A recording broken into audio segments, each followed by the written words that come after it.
আসসালামু আলাইকুম ওয়া রাহমাতুল্লাহি ওয়া বারাকাতুহু।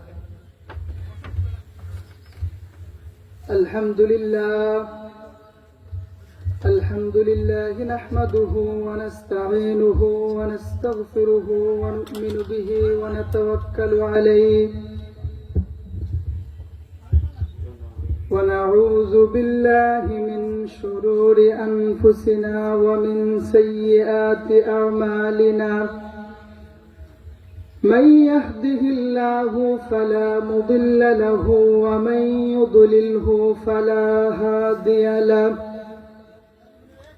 ونشهد أن لا إله إلا الله وحده لا شريك له ونشهد أن سيدنا وسندنا ونبينا ومولانا محمدا عبده ورسوله. أما بعد فأعوذ بالله من الشيطان الرجيم. بسم الله الرحمن الرحيم. وما خلقت الجن والإنس إلا ليعبدون. وقال رسول الله صلى الله عليه وسلم: طلب العلم فريضة على كل مسلم. اللهم صل على محمد وعلى آل محمد كما صليت على إبراهيم وعلى آل إبراهيم إنك حميد مجيد. اللهم بارك على محمد وعلى آل محمد كما باركت على إبراهيم وعلى آل إبراهيم إنك حميد مجيد. हर लहज़ा है मोमिन की नई शान नैयान,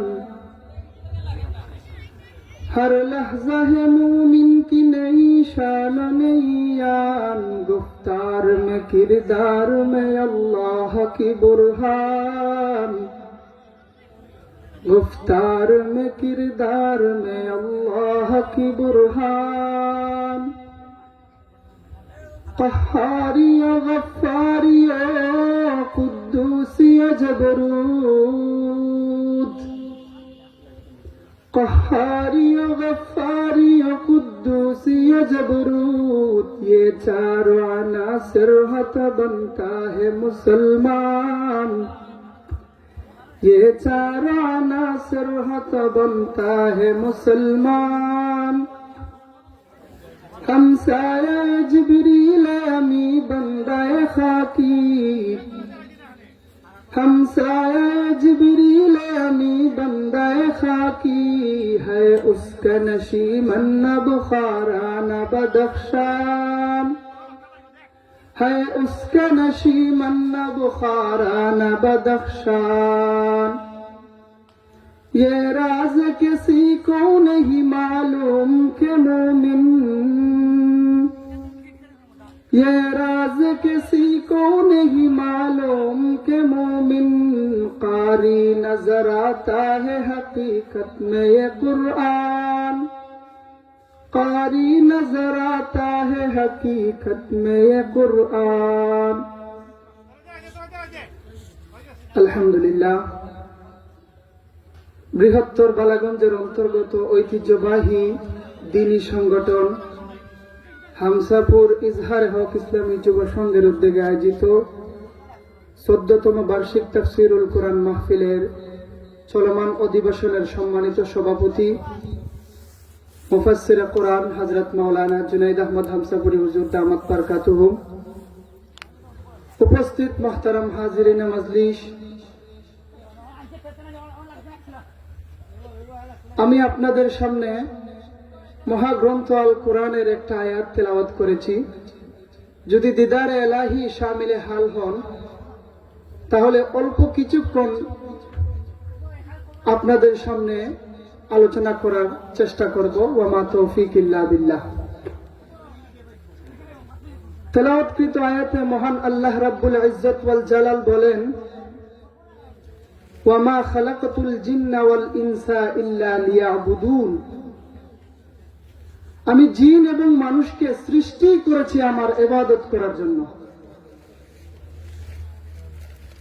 আল্লাহর নবী বিশ্বনবী রাহমাতাল লিল আলামিন হাদিসের মধ্যে ইরশাদ করেন, তলাবুল ইলমি ফরিদাতুন আলা কুল্লি মুসলিম। প্রত্যেক মুসলমান নরনারীর উপর দ্বীনি ইলম তলব করা, দ্বীনের জ্ঞান অন্বেষণ করা ফরজ। ফরজ শব্দের অর্থ হলো আবশ্যক। আমি শরীয়তের 4 দলিল থেকে 2টা দলিল আপনাদের সামনে উত্থাপন করলাম, মহান আল্লাহ তাআলার বাণী এবং রাসূল সাল্লাল্লাহু আলাইহি ওয়াসাল্লামের হাদিস। আল্লাহ তাআলা বলেন, ওয়া মা খালাকতুল জিন্না ওয়াল ইনসা ইল্লা লিয়াবুদুন। ও দুনিয়ার মুসলমানেরা ভালো করে শোনো, হামসাপুরের মুসলমানেরা ভালো করে শোনো। আল্লাহ রাব্বুল ইজ্জত ওয়াল জালাল পবিত্র কোরআনের মধ্যে ইরশাদ করে বলে দিয়েছেন, আমি আল্লাহ রাব্বুল আলামিন শুধু জিন এবং মানুষকে তৈরি করেছি আমার ইবাদত করার জন্য। কিন্তু মুসলমানদের বর্তমান অধঃপতনের কারণ হলো মুসলমান ইসলাম থেকে দূরে সরে গিয়েছে।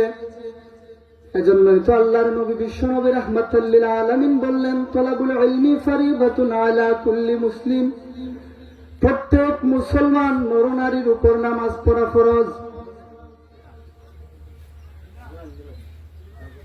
দ্বীনের জ্ঞান অন্বেষণ করা আল্লাহর নবী আবশ্যক করে দিয়েছেন।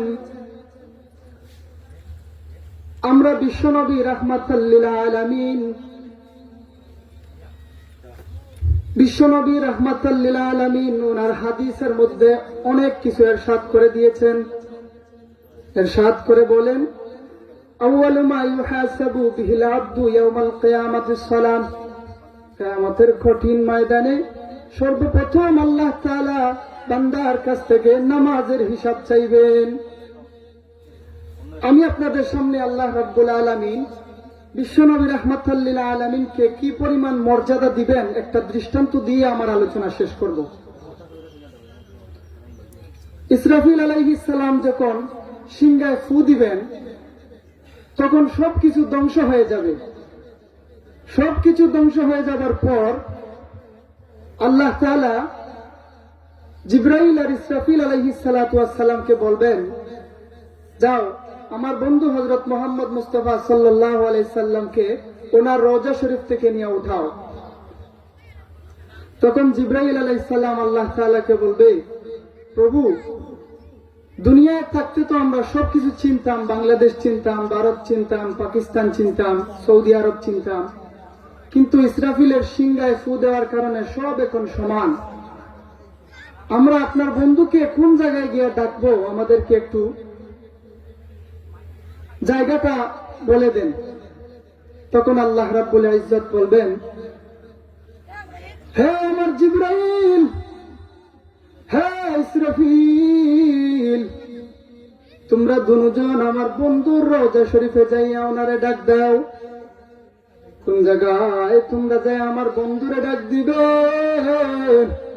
আমি আল্লাহ রাব্বুল আলামিন তোমাদেরকে একটা নমুনা শিখিয়ে দেই, শোনো। আমার আরশের নিচে একটা লাইটের ফোকাস দুনিয়ার জমিনে সরাসরি গিয়া লাগছে। ওই আলো বরাবর যাইয়া তোমরা আমার নবীর নাম ধরে ধরে সালাম দাও। সালাম দিতে দেরি হবে, বিশ্ব নবী রাহমাতাল লিল আলামিন সালামের উত্তর দিতে একটা সেকেন্ড দেরি করবে না। শুধু এই নয়, আমাদের নবী রাহমাতুল লিল আলামিনের মর্যাদা অনেক। আল্লাহ রাব্বুল আলামিন আমাদের নবীকে জান্নাতের ভিতরে প্রবেশ না করাইয়া আর কাউকেই জান্নাতের ভিতরে ঢুকতে দেবেন না। যখন কিয়ামতের ময়দানে আল্লাহ রাব্বুল আলামিন বলবেন, আদম নবীকে যাও, তোমার কোনো হিসাব লাগবে না, তুমি বিনা হিসাবে জান্নাতে যাও, তখন আদম নবী জান্নাতের গেটের মধ্যে যাবেন, গিয়ে দেখবেন দরজাটা বন্ধ হয়ে আছে। তখন দরজার মধ্যে গিয়ে আঘাত করবেন, জান্নাতের ফেরেশতা বলবে, মানান্তা, আপনি কে? তিনি বলবেন, আনা আদম, আমি হলাম আদম সফিহুল্লাহ, আমাকে জান্নাতের ভিতরে ঢুকতে দাও। ফেরেশতা বলবে, না, বাহিরে ওয়েটিং রুম আছে, অপেক্ষা করুন, জান্নাতে ঢুকবার দেওয়া হবে না। আদম সফিউল্লাহ যাবেন, ঢুকতে পারবেন না। নূহ নবিউল্লাহ যাবেন, ঢুকতে পারবেন না। ইব্রাহিম খলিলুল্লাহ, ইসমাইল জবিহুল্লাহ যাবেন, কেউ জান্নাতের ভিতরে ঢুকতে পারবেন না। আল্লাহর নবীর সিরিয়াল অনুযায়ী সবার পরে আসছিলেন মুহাম্মদুর রাসূলুল্লাহ সাল্লাল্লাহু আলাইহি ওয়াসাল্লাম। উনি সবার পরে যাবেন নবীর সিরিয়াল অনুযায়ী। কে যখন জান্নাতের ভিতরে, জান্নাতের দরজার মধ্যে বলবেন, ও জান্নাতের ফেরেশতারা, আমাকে জান্নাতের ভিতরে ঢুকতে দাও, তখন ফেরেশতারা সঙ্গে সঙ্গে জান্নাতের দরজা খুলে দিয়ে বলবে, মারহাবা ইয়া নবী আল্লাহ, মারহাবা, মারহাবা ইয়া রাসূলুল্লাহ, মারহাবা। ও আল্লাহর নবী, আপনি জান্নাতের ভিতরে প্রবেশ করুন। আদম সফিউল্লাহ বলবেন, ও জান্নাতের রক্ষী ফেরেশতারা, আমরা তো আল্লাহর হুকুমে জান্নাতে যাওয়ার জন্য এসেছিলাম, কিন্তু আমাদেরকে ঢুকতে দিলেন না। জান্নাতের রক্ষী ফেরেশতারা বলবে, ও আল্লাহর পয়গম্বর আদম, যেই দিন মহান আল্লাহ রাব্বুল ইজ্জত আমাদেরকে জান্নাতের রক্ষী ফেরেশতা বানাইছেন, জান্নাতের দারওয়ান বানাইছেন, ওই দিন থেকে আমাদের হিসাব নিকাশ ভালো করে বুঝিয়ে দিয়েছেন। আখির জামানার পয়গম্বর হযরতে মুহাম্মদুর রাসূলকে জান্নাতের ভিতরে প্রবেশ না করাইয়া আর কারো জন্য যেন আমরা দরজা খুলিয়া না দেই। এজন্য আসুন, আল্লাহ পাক রব্বুল আলামিন যেন আমাদেরকে সবাইকে ওনার পরিপূর্ণভাবে হুকুম আহকাম মেনে চলার তৌফিক দান করেন। আর আসলে এলাকার সন্তান হিসাবে আমি আপনাদের সামনে অল্প কিছুক্ষণ আলোচনা করলাম। আমার জন্য সবাই দোয়া করবেন, আমি আপনাদের জন্য দোয়া করব। হামসাপুর ইজাহার হক ইসলামী যুব সংঘের সমস্ত সদস্য ভাইদেরকে ধন্যবাদ জানিয়ে আমি আমার বক্তব্য শেষ করলাম। ওয়া আখিরু দাওয়ানা আলহামদুলিল্লাহি রাব্বিল আলামিন।